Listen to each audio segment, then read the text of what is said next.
The alarm had been screaming for 6 minutes before I finally reached over and turned it off. Not because I was slow, because the wiring from the panel to my bunk had fused during the initial failure, and to silence the alarm I had to crawl on my stomach through a corridor that smelled like burnt insulation and recycled fear, press my thumb against a cracked touchpad, and hold it there until the system decided it believed me. 6 minutes. Every single morning for the past 214 days. My name is Dara Osei. I am a commander in the Interstellar Survey Division, assigned to the research vessel Veracruz. I am 36 years old. I have dark skin, short hair, and a scar above my left eyebrow from when I was 9 and fell off a bicycle in the rain. I mention these things not because they matter to you, but because some mornings, in the cold half-light of emergency power, I have to remind myself that I am a real person, and not just a memory of one. The Veracruz was not supposed to be out here alone. We were a crew of 9 when we left Relay Station Orion on a standard deep space survey run. 9 people with jobs and families and opinions about coffee and small irritating habits that I had long since stopped being irritated by. We were supposed to map the corridor between the Kepler void and the Siphon Nebula, tag any anomalies for the science teams, and be back at Orion in 14 months. Simple work. The kind of work you volunteer for when you want quiet. We found the lattice on day 62. I am not going to spend much time describing it, because the truth is that even now, with 214 days to think about it, I still do not have words that feel accurate. It was a structure. It existed in space the way a building exists on a street, except that no building I have ever seen made the air around it feel wrong in a way your body understood before your mind did. It was enormous. It was old. It had no obvious entrance and no obvious purpose, and it sat in the dark between stars with the patient confidence of something that had been there since before anyone was around to name it. Our science officer, a man named Owen Clark who collected antique watches and made terrible sandwiches, called it the most significant discovery in human history. He said this quietly, almost to himself, standing at his station with his hands pressed flat on the console. I remember thinking that he was right, and that I wished he was not, because the most significant discoveries have a way of becoming the most significant disasters. We spent 11 days studying it from a safe distance. Then the systems began to fail. Not in the chaotic, sparks and shouting way that ship failures happen in films. Quietly. A sensor array here. A communications relay there. Instruments going dark one at a time like lights being turned off in a house at the end of a long evening. And then the crew. I will not say it was painless because I do not know. What I will say is that it was silent. Owen was at his station one moment, and then the life sign monitor registered a long flat line the next. No alert. No sound. No indication that anything violent had occurred. He was simply there, and then he was not. The way a candle goes out when someone in the next room closes a window. 3 hours later, Chief Engineer Paula Adler. Then, over the following 4 days, the others. One by one, quietly, as if something had reviewed each of them and concluded that they were no longer necessary. I am still here. I do not know why. I have spent 214 days trying to answer that question, and the only theory I have arrived at is one I cannot prove and barely understand. But I am still here. The ship runs at about 30% capacity. Emergency lighting, basic life support, passive sensors, and the recyclers, which keep the air breathable but give it a faint chemical taste, like the inside of a new car. I have rationed the food to 19 days. I have sent emergency pulses every 6 hours for 214 days. On every frequency the Veracruz can produce. On every channel that might reach Relay Station Orion or any of the other relay stations or any ship within 100 light-years. Nothing. Not interference. Not a signal too weak to read. Nothing. The kind of nothing that is not accidental. I noticed it on day 190. I was reviewing the passive sensor logs the way I do every evening, not because I expect to find anything, but because it gives me something to do that feels like work. And I saw it. Or rather, I saw the absence of it. A region of space. maybe 300,000 kilometers across, where no signals were passing through. Not a dead zone, not interference from a stellar body. A bubble of silence, moving with deliberate direction, and everything that should have been passing through that region from the relay stations, from passing ships, from the background hum of human civilization spreading through this arm of the galaxy, was simply not there. Something was blocking it. I sat with that information for 2 days before I understood what it meant. And when I understood, I did not panic. I am proud of that. I sat very still in the captain's chair in the dark of the bridge, and I thought through every option I had, and I arrived at one conclusion. I turned off the beacon. Every emergency protocol I had ever been trained in said this was wrong. A distress beacon exists to be found. You do not turn it off. You do not go dark. You keep broadcasting until someone hears you, or until there is no longer a you to broadcast. Those are the rules. But the rules were written for situations where the thing searching for you was also the thing that might rescue you. Whatever was moving through that silence out there was not searching for survivors. It was searching for signals. And I had been broadcasting one, faithfully, every 6 hours, for over 200 days. I turned off the last beacon at 3 in the morning, ship time. I powered down every non-essential system that produced any kind of electromagnetic output. I sat in the dark and the quiet, with my hands in my lap, and I thought about my mother, who had told me when I was 12 that courage is not the absence of fear, but the decision that something else matters more. I had been afraid for 214 days. But sitting in that silence, making myself into nothing, invisible to whatever was hunting signals in the dark, I felt something that was not courage exactly, but was close to it. A cold, clear sort of calm. The calm of someone who has made a decision and is committed to it, regardless of what comes next. In all the universe, at 3 in the morning, I stopped existing. It was the loneliest thing I have ever done. And somehow, against every reasonable expectation, it saved my life. The first thing I noticed, after I went dark, was how loud silence is. I had been living with the constant hum of active systems for so long that their absence was almost physical, like stepping out of a building where machinery has been running and feeling the air settle around you. The Veracruz breathed differently in low power. The recyclers ran on a slower cycle. The lighting, already dim, reduced to almost nothing, so that I navigated by memory and by the thin blue glow of the passive sensor display, which I had left running because it produced almost no electromagnetic output and because I needed to see what was out there. What was out there was terrifying. It took 3 days for the shape of it to become clear on the passive sensors.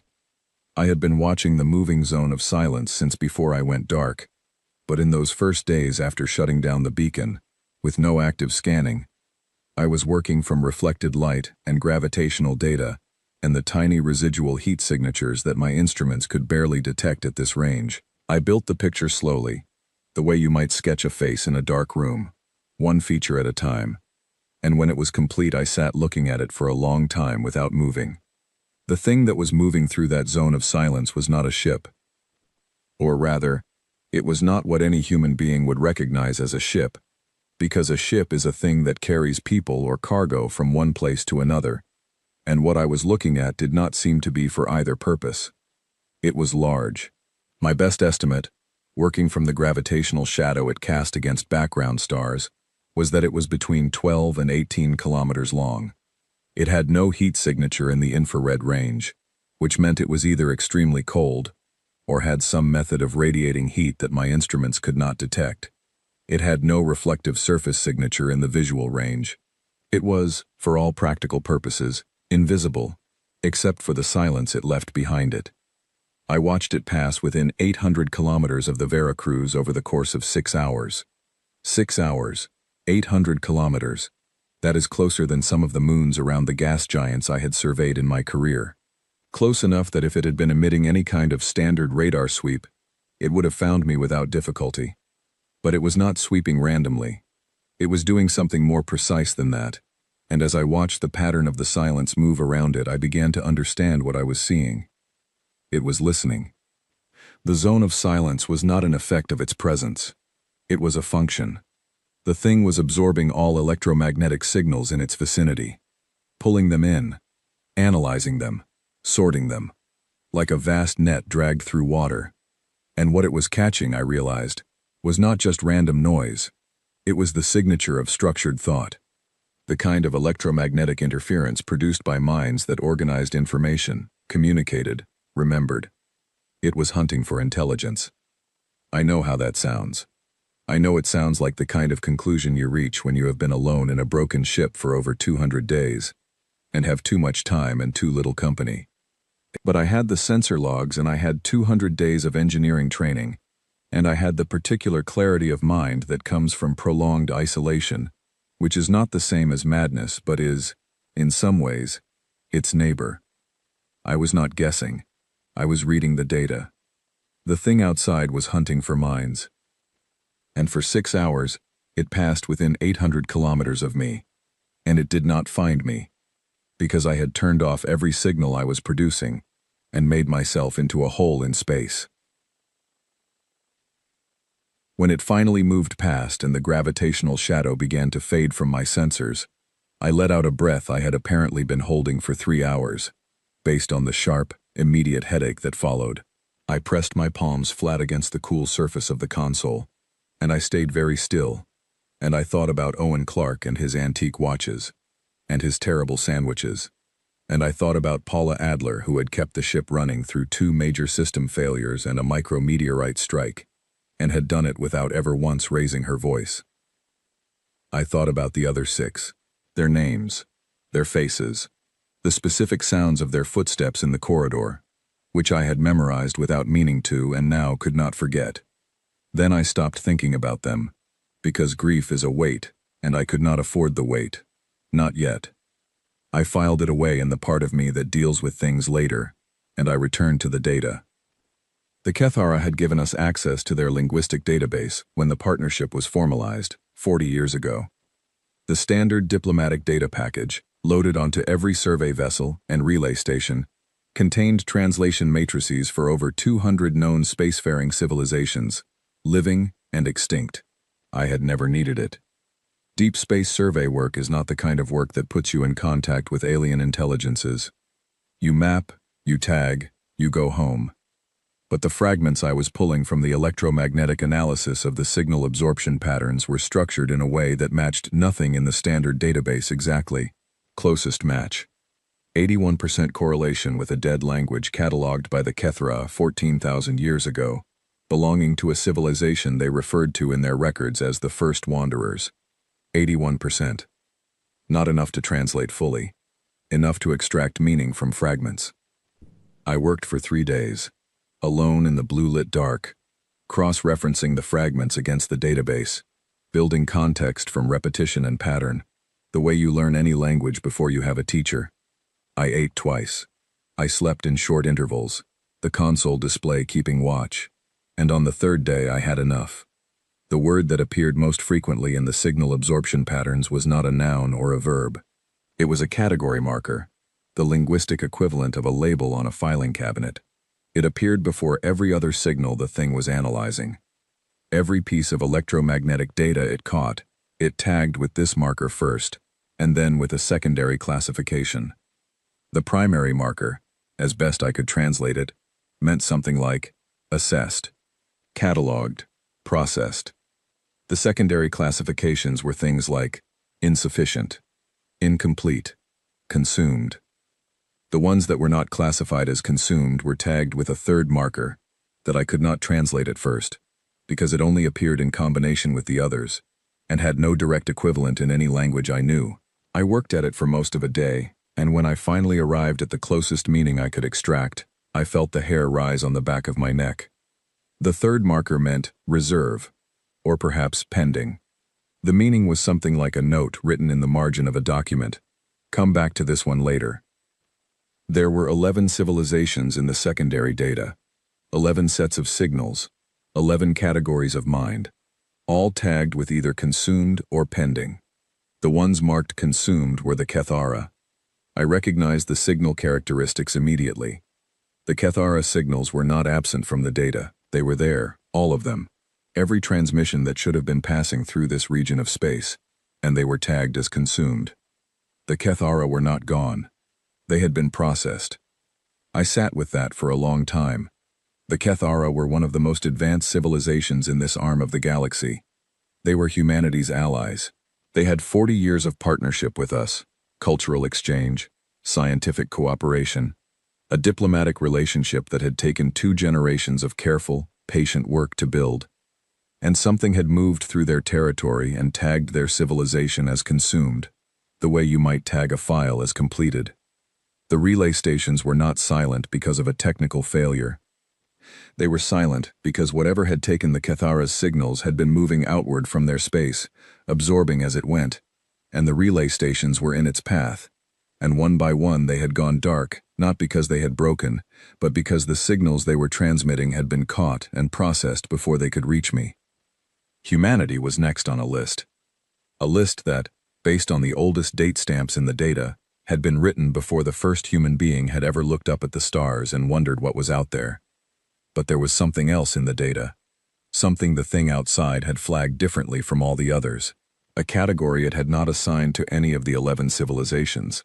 A category that did not mean consumed, or pending, or insufficient. The category existed in the data as a kind of absence, a field that had been filled in and then deliberately left blank, the way you might mark a section of a form as not applicable. When I finally isolated it and ran it against the translation matrix, the closest meaning I could derive was something between a warning and a confusion. Not a danger warning. Not a do not engage. Something closer to the note a scientist writes in a margin when the data does not fit the expected pattern. Anomalous. Unknown classification. Set aside. I looked at the coordinates attached to that flagged category. I did not need to run them against a star chart. I knew them. Soul. The sun. Home. Something out there had encountered humanity before. Long before we had ships. Long before we had language in the way we understand language now. Something had come close enough to Earth to sample whatever we were producing, and it had not consumed us. It had not tagged us as pending. It had set us aside with a note that said, in the closest approximation I could manage from a dead alien language, I do not know what this is. Do not touch it until I know what this is. We had been filed under miscellaneous. We had been filed there, apparently, for a very long time. And for the first time in 217 days, I laughed. I built the device over the next 8 days. I want to be very clear about what I was working with, because I think it matters for understanding both what I did and why it worked. The Veracruz was not a military vessel. It was a research ship with a standard sensor array, a communication suite designed for routine interstellar contact, and enough repair equipment to handle the kinds of failures that happen on long survey runs. What it was not designed for, in any way, under any circumstances, by anyone who had ever sat down to write a specification for a deep space survey vessel, was serving as the platform for a first contact communication attempt with an entity that operated by absorbing the electromagnetic output of civilizations. What I had was broken sensors, a partially functional communications array, the personal devices of 8 people who would no longer be needing them, and 9 days of breathable air. What I needed was something that would produce a signal unlike anything the thing outside had encountered before. The first step was understanding what it had encountered before. Based on the translation work I had done on the signal data, every civilization the entity had processed had one thing in common. They were orderly. Their signals were structured. They communicated in patterns, built-in patterns, thought in ways that produced predictable, classifiable electromagnetic output. Mathematical sequences, repeated linguistic structures, the kind of organized information that an intelligence built on pattern recognition would find easy to identify, analyze, and absorb. The entity was a perfect predator for minds that thought in straight lines. The problem, from its perspective, was humanity. I had been turning this over in my mind since the moment I had read that anomalous flag on the Sol coordinates, and I kept arriving at the same conclusion. Humanity does not think in straight lines. Humanity thinks in every direction at once, including several directions that do not make sense. We build machines to tell us the time, and then use them to listen to music. We develop language for communication, and then use it to tell stories that never happened. We organize our homes with meticulous care, and then arrange our emotions with no care at all. We name a galaxy after milk, and a disease after a king, and a star after a shepherd, and a color after a fruit, and none of these decisions are logical, and none of them are wrong. We are, by any reasonable measure, a very strange species, and the entity outside had looked at our output 800 millennia ago, and had been unable to classify it. Not because we were too simple to analyze, but because we were too complicated to fit. So I was going to be complicated. Paula Adler had kept the ship's entertainment archive running even through the major failures, because she believed in the importance of small comforts in long missions, and had routed its power draw through a secondary circuit that was not on any of the standard failure lists. I had access to 47 terabytes of music, film, literature, and personal recordings, covering the full range of what humanity had been producing for the past 3 centuries. I had Owen's research data, which contained dense mathematical modeling. I had the navigation computer's standard output, which was regular and rhythmic. I had the emergency broadcast system, which could produce focused directional transmissions.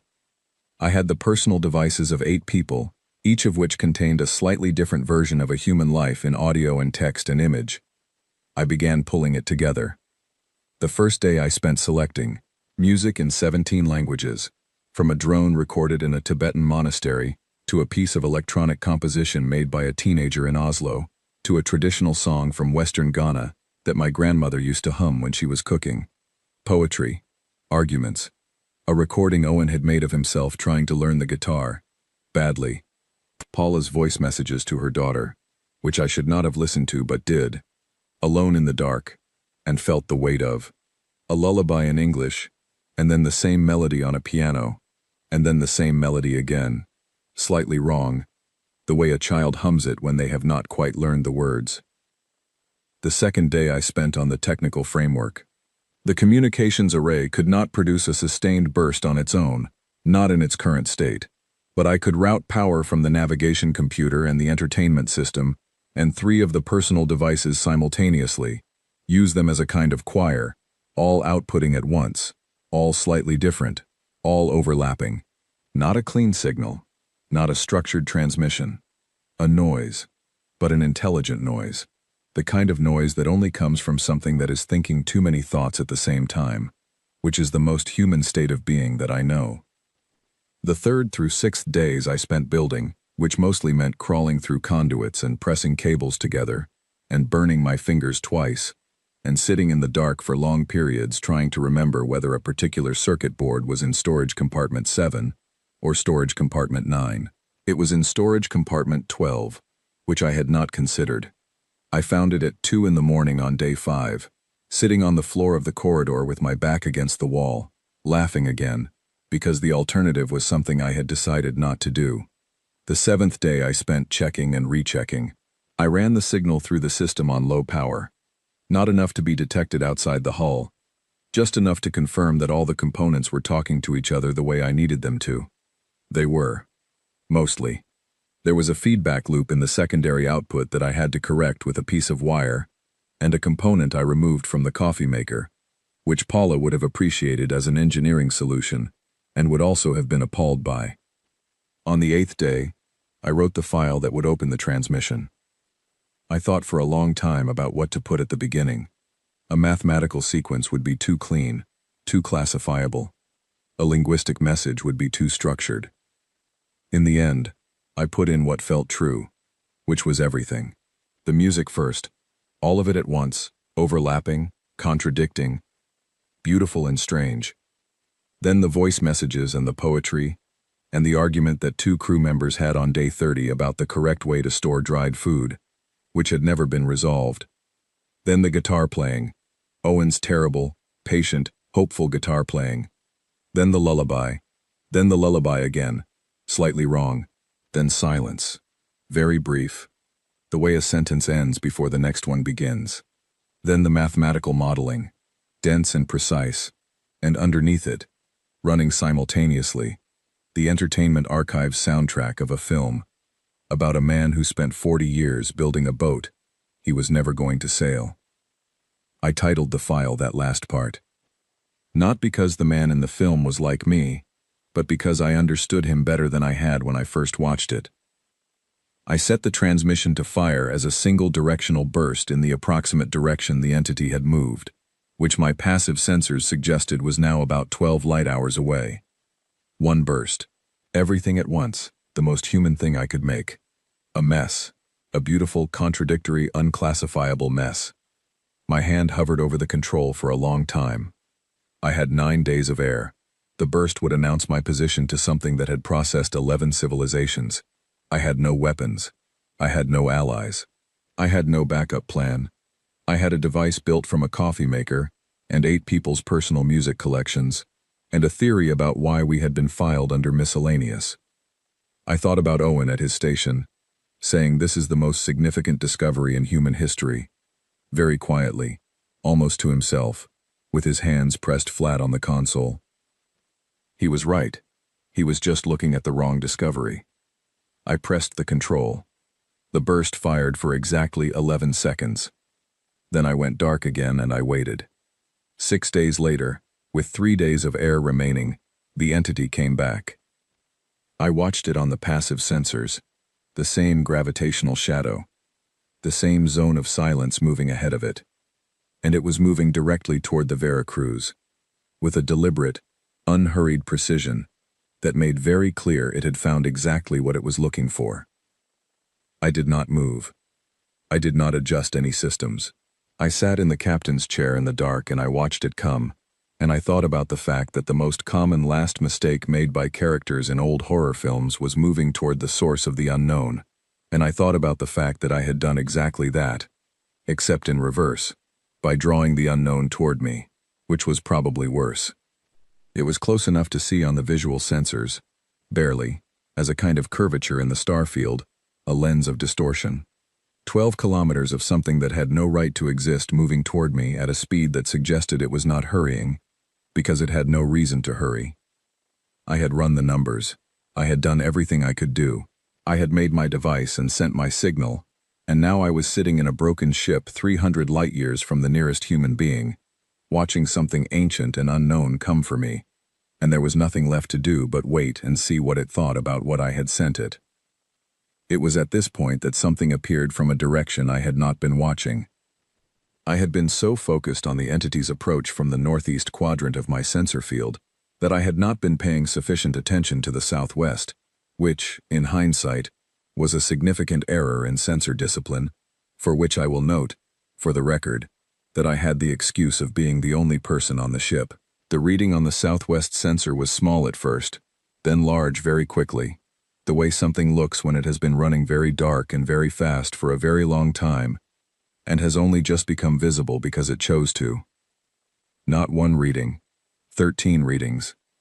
Ships, real ships, the unmistakable heat signatures of vessels with functioning reactors and crew compartments, and the specific electromagnetic profile of human computer systems running at full capacity. They were running dark in the sense that their IFF transponders were off, and their communications arrays were silent, but they were running hot in every other sense, and they were moving fast, and they were moving toward the entity. The entity stopped. I watched this on my sensors with the particular quality of attention you give to something you are not sure you are correctly reading. The entity, which had been moving toward me with the calm certainty of something that had never been surprised, had stopped. The zone of silence around it contracted slightly, the way a person might pull their hands in toward their body. The lead ship of the 13 fired a signal. Not a weapon. A signal, tight beam, directional, aimed not at the entity but at me. Old technology. Mechanical pulse modulation.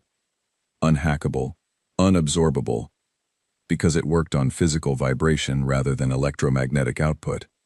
The kind of communications technology that was considered obsolete before I was born, kept in the technical history section of the database, rather than the current specifications.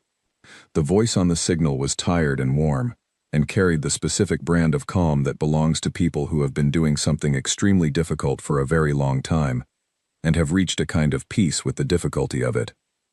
The voice said, "We heard something stupid and brave. We figured it had to be one of ours." I pressed the mechanical response key, the only signal I could send without going active, and I said, "How many of you are there?" The voice said, "Enough. Can you move?" I looked at the Veracruz systems. "Slowly," I said, "and badly." "That's fine," the voice said. "We'll come to you. Keep the signal dark for 3 more minutes." I kept the signal dark. I watched on the passive sensors as the entity held its position, the zone of silence around it doing something my instruments could not fully read, a kind of internal movement, a processing. And then it moved. Not toward me, not toward the 13 ships. Backward, in the direction it had come from, with a speed that was not retreat so much as reclassification. It moved the way you move when you have opened a door and recognized that what is on the other side of it is not what you thought. When it had gone far enough that its gravitational signature had dropped below the threshold of my passive sensors, the lead ship came for me. It docked with the Veracruz using magnetic clamps on the outer hull, rather than a standard airlock connection, because the outer hull of the Veracruz was in no condition for a standard airlock connection. A crew member cut through with a handheld torch in a way that suggested significant practice, and the first human face I had seen in 223 days appeared in the opening. He was somewhere in his mid-40s, brown-skinned, with a beard that had grown past the point of a style choice into the territory of a life choice, and eyes that had the specific look of someone who has seen a great many things and has chosen to keep going anyway. He was holding a thermos. "Commander Osei," he said. "I'm Yusuf Martinez, commanding officer, Yusef Lacedaemon." He offered the thermos. "Coffee. Real coffee. We've been growing it hydroponically for about 2 years." I took the thermos. I opened it. The smell hit me like a physical thing. I had not had real coffee in 223 days. It tasted like engine oil and hope, and I cried. And I was not embarrassed about it, because Yusuf Martinez looked at me with the expression of someone who understood exactly what this particular moment felt like, and did not need it to be anything other than what it was. "How long have you been out here?" I asked, when I could ask. 3 years, he said, give or take. We stopped counting after the first 18 months. He leaned against the wall of the corridor, comfortable in the way of someone who has learned to be comfortable in difficult places. There are about 400 of us, across the 13 ships. We call ourselves the Ghost Fleet, which is more dramatic than it deserves to be, honestly. We have been doing what we could. Which is what exactly? Running dark, staying ahead of them, pulling people out when we can find them. He looked at me steadily. "You are the first signal we have heard in 11 months. We were about to move further out, lose the trail entirely, and then your burst fired and we heard it, and we changed course." "What is it?" I asked. "The entity. What do you know about it?" "More than we did 3 years ago," he said, "and less than we need to." He straightened and gestured for me to follow him through the cut opening into the Lacedaemon. "Come on. There are 387 people who have been surviving on recycled water and bad protein, and hope for 3 years. And you just proved something we have been arguing about for most of that time. I think you deserve to hear the argument." I followed him, holding the thermos of coffee that tasted like engine oil and was the best thing I had ever consumed, and I stepped from the broken dark of the Veracruz into the living warmth of a ship full of people, and I did not have the words for what that felt like, so I will not try. Yusuf gave me 6 hours to sleep, eat something that was not a survival ration, and take a shower, which was the most sincere luxury I had experienced in my adult life. Then he brought me to the briefing room, which was also the mess hall and, on certain evenings, a performance space where a crew member named Henry played the harmonica with more enthusiasm than skill, and everyone listened anyway because music is music. 12 people were waiting around the table, commanding officers from each of the 13 ships, all of them carrying the specific quiet of people who have been through something long and difficult together. I looked at their faces and saw the same thing in all of them, a kind of hardened patience, the look of someone who has been holding on past the point where holding on makes sense, purely because letting go makes less. Yusuf introduced them by name and ship. Clara from the Red Bridge, Patrick from the Endurance, Nora from the Verity. 6 more whose names I learned that day and kept ever after. They looked at me with the polite intensity of people who have many questions and have agreed to wait for the right moment. Yusuf set a data tablet on the table between us. "We call them the Velshan," he said. "That's not their name for themselves. That's the name the Kethara used for them in the oldest records we were able to recover. It translates, roughly, as the ones who take the shape of thought." "The signal absorption," I said. "More than signal absorption. That's the hunting behavior. The actual feeding is different." He pulled up the data, a series of sensor readings I recognized as similar to what I had been working with on the Veracruz. What they consume is not information. It's the capacity for structured cognition. They approach a civilization, map its cognitive output, and then at close range they do something we don't fully understand technically. But the result is that the affected individuals retain all of their memories, all of their knowledge, all of their language. They just can no longer form new independent thoughts. They respond. They function. But the originating, creating, deciding part of their minds goes quiet. The room was very still. "The Kethara," I said. Clara, from the Red Bridge, spoke without looking up from the table. "We made contact with a Kethara vessel 8 months ago. 12 crew members. They were alive, healthy, medically. They answered questions. They performed their duties. But they couldn't ask a question themselves. Couldn't make a decision that hadn't been laid out for them. Couldn't be surprised." She paused. "It's the most frightening thing I've seen. And I've seen a lot of frightening things." I thought about the word the Velshan had used in their data logs for the civilizations they had processed. Consumed. Not destroyed. Consumed. As if the civilization still existed, still moved and breathed and transmitted, but had been emptied of the thing that made it itself. "How many civilizations?" I asked. 11 that we can confirm," Yusuf said. "Possibly more. The Kethara's records go back further than our ability to read them reliably." 11, I repeated. "And they found us. They found our signals a long time ago," he said.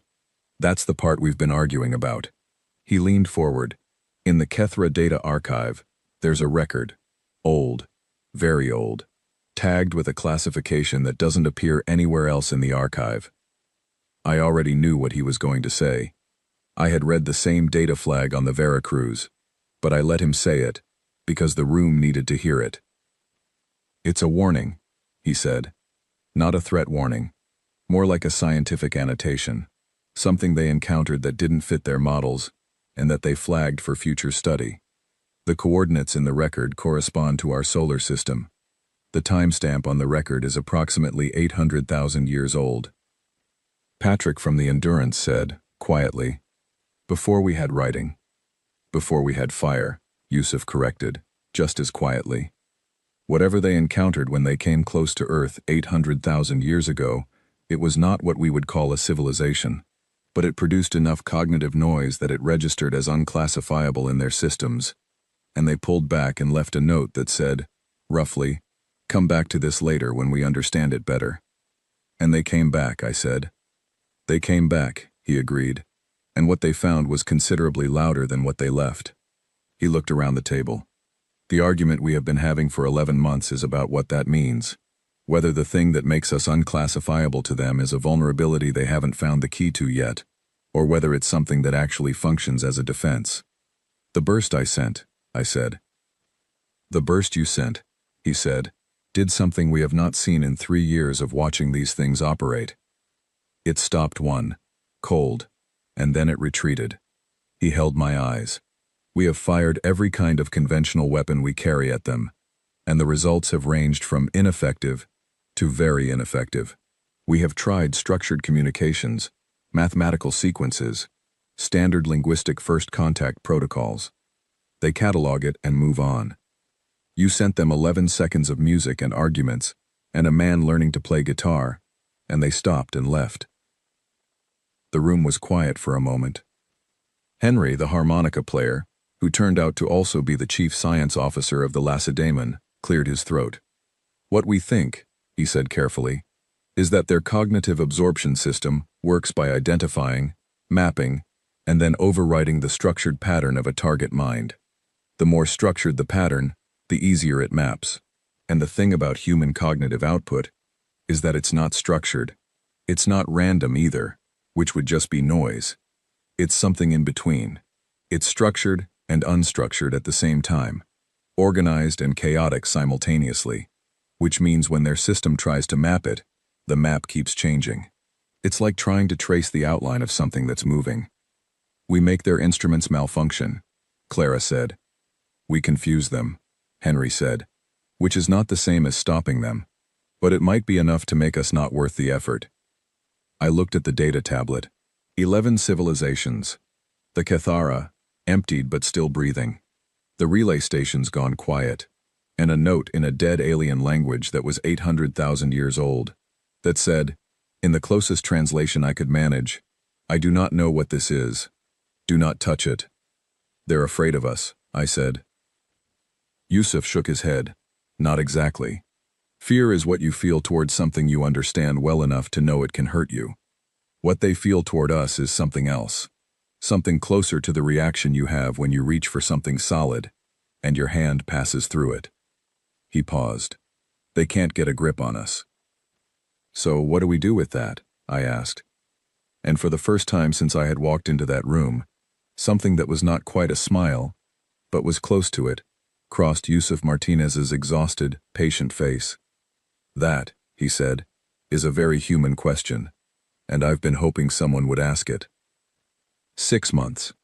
6 months from the moment the Lacedaemon's crew cut through the hull of the Veracruz, to the morning I sat in the captain's chair of a ship that was actually mine, with systems that were actually working, and looked at the navigational display that showed the boundary we were about to cross. It was not the 6 months I had imagined, in the rare moments during those 223 days alone when I had permitted myself to imagine any future at all. I had imagined, in those moments, rescue, and debriefing, and medical evaluation, and the long, strange process of reintegrating into a world that had continued without me. I had imagined being handled carefully by people who understood that I had been through something significant, and being told to rest, and eventually being told what had been decided and what was going to happen.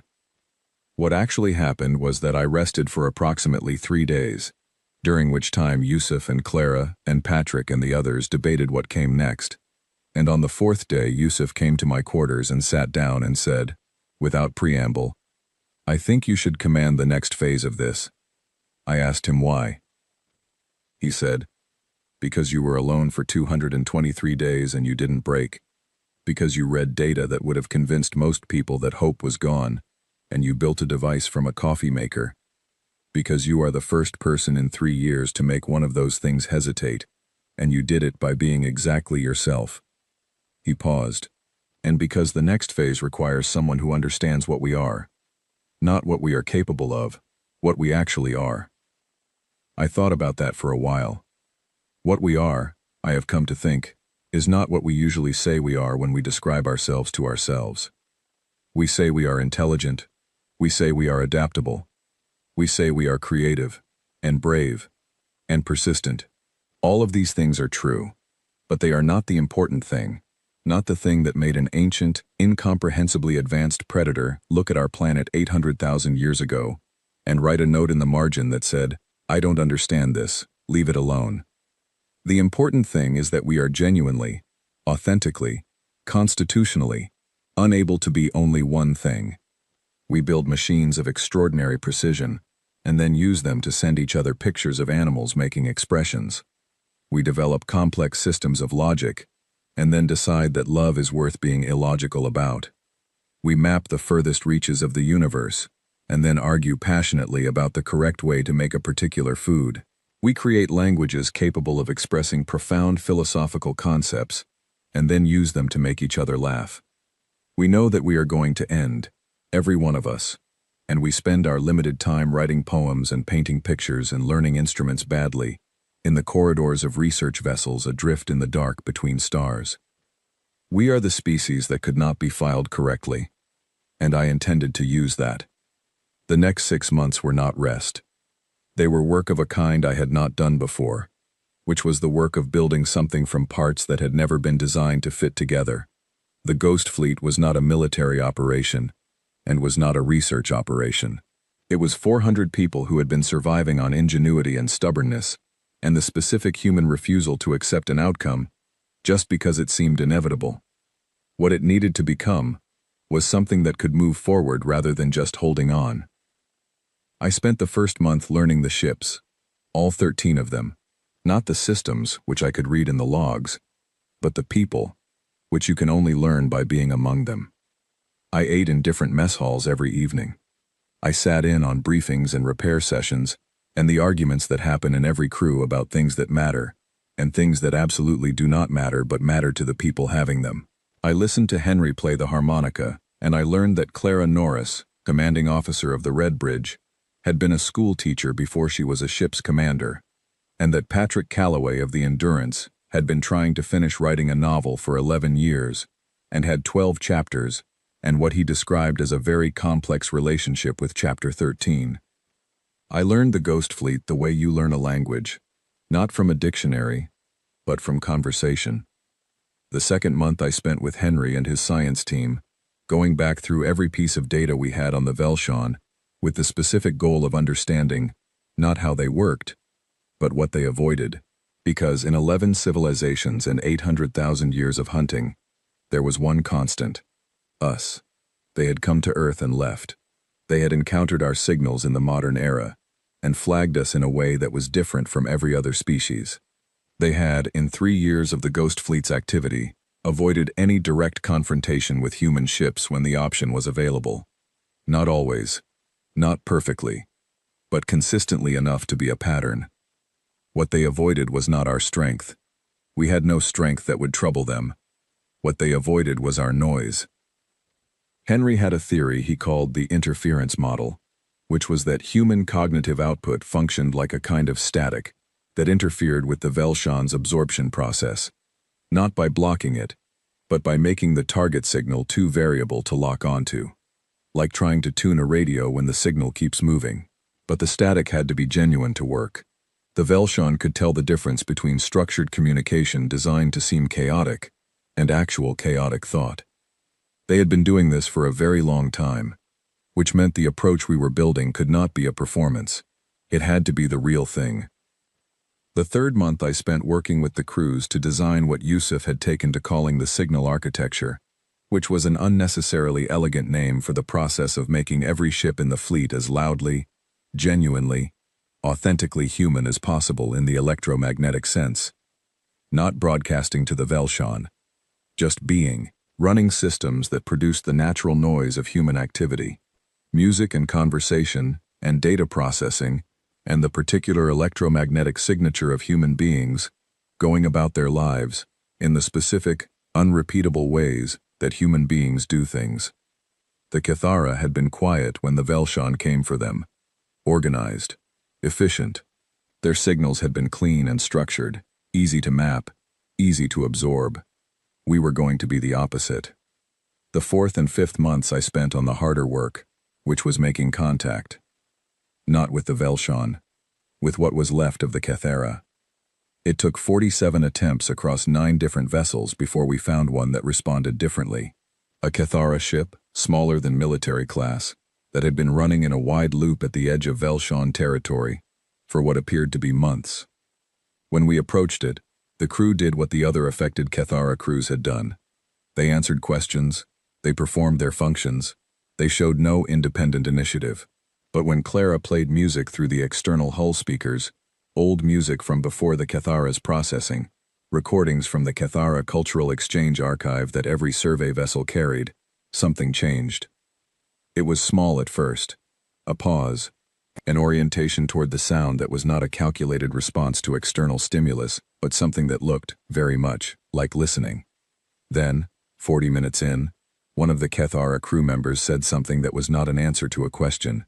It was a sentence that began from inside, generated without prompt, small, fragmented, but original. Henry cried. He was not embarrassed about it either. We did not fully understand the mechanism. Our best theory was that human presence, The noise of human cognitive output in close proximity was creating enough static in the Velshan's hold that the structured capacity of affected Kethara minds could, in some, partially begin to reassert itself, like a signal breaking through jamming, like remembering a word you thought you had forgotten. We did not know if it would work at scale. We did not know if it was permanent. We did not know most of the things we needed to know to do this properly. But we had a direction. In the 6th month, I accepted command of the mission that Yusuf had refused to lead himself, on the grounds, as he put it, that he had been running in the dark for 3 years, and was very tired, and also that it was my plan and my device and my signal that had started all of this, and that if history was going to record a name on the decision to take 13 ships into Velshan territory, that name should belong to the person who had sat alone in a broken ship for 223 days and decided that one more day was possible. I did not argue with him, not because I agreed, but because he was not wrong. The morning we crossed the boundary, the fleet was running fully active for the first time in 3 years. Every system on, every communication channel open, transmitting the full, unfiltered noise of 13 human ships going about their days. Henry was playing the harmonica in the common area of the Lacedaemon. 2 crew members on the Red Bridge were having an argument about the correct ratio of water to rice that Clara told me had been ongoing for 6 weeks, with no resolution in sight. Patrick had finally written Chapter 13 and was broadcasting it in audio format to anyone who wanted to listen, which turned out to be most of the fleet. On the Verity, which I had selected as the lead ship because its commander, Nora, had the best instincts for reading a situation and the fastest reflexes for responding to one, a crew member's young daughter had been born during the 3 years of running dark. She was 2 years old. She was drawing on the bulkhead with a marker, large imprecise circles in what might have been a face, and her mother was watching her with the expression that parents have when they are watching their child do something small and ordinary, and understanding that it is not small or ordinary at all. We crossed the boundary. The Velshan were there. We knew they would be. 3 ships, much larger than us, the same gravitational shadow profile I had watched pass 800 kilometers from the Vera Cruz with my breath held, and they had been moving through this territory the way they always moved, with the confident calm of something that had never had a reason to be otherwise. They stopped when we crossed the boundary. Not aggressively, not defensively. They stopped the way the entity had stopped when I sent my burst, with that internal movement, that reprocessing, that sense of something enormous pausing to recalculate. We kept moving, straight toward them, all of us active, all of us loud, all of us exactly and specifically ourselves. Henry playing, Patrick's voice reading Chapter 13 over the fleet channel, which I will note was genuinely excellent. The wait had been worth it. The child on the Verity drawing her large, imprecise circles. 400 people being 400 people, unrepeatable and unclassifiable, and impossible to file correctly. The Velshan cleared a path. They did not speak. They did not signal. They moved to the sides, out of our trajectory, in the slow, deliberate way of something that has made a decision based on information that it has been carrying for a very long time. The note in the margin. 800,000 years old. I don't know what this is. Do not touch it. They had never updated the note, and we were moving through their territory, loud and alive and impossible, and they were getting out of the way. Nora's voice came over the fleet channel, calm and warm. They're clearing. We have a lane. I sat in the captain's chair and looked at the navigational display, and the lane opening ahead of us and the Velshan ships moving to the edges of it, and I thought about Owen Clark at his station, saying quietly, the most significant discovery in human history. He was right. He was just looking at the wrong moment. Take us through, I said. We moved. 13 ships. 400 people. Active. Loud. Human. Unstoppable. The Velshan did not follow. I kept the fleet channel open as we went. Henry was still playing. Somewhere toward the back of the formation, 2 people were still arguing about rice. Patrick had moved on to Chapter 14, which had apparently been waiting inside him the whole time, and his voice was calm and steady and carried the specific quality of someone telling a story that matters, carefully, to people who are listening. I had been asked, in the days before we crossed the boundary, what I hoped to achieve. I had given the practical answers, because they were the ones the situation required. Establish presence in Velshan territory. Protect human space from further incursion. Pursue contact with affected Cathara vessels. Gather data. Build understanding. All true. All necessary. But the real answer, the one I carried in the part of me that had sat alone in the dark for 223 days, and held on for no logical reason except that the alternative was unacceptable, was simpler. We were going home, and we were going to be very, very loud about it. The lane held. The darkness ahead was the same darkness I had been living in for most of a year. But it was different now. The way a room is different when it is full of the people you have been missing. The stars were the same stars. The cold was the same cold. But I was not alone, and neither were any of us. And that is not a small thing. That is, in fact, everything. Henry finished the song he was playing and started another one. The child on the Verity added what appeared to be a second face to her drawing on the bulkhead. Patrick's voice kept reading, steady and clear. 400 people kept being 400 people, loud and contradictory, and warm and absolutely impossible to predict, which is the oldest thing about us and the most important. And the reason that somewhere in a database older than human civilization, there is a note that says, "I do not know what this is. Do not touch it." We knew what we were. We were the storm they had no name for. And we were just getting started.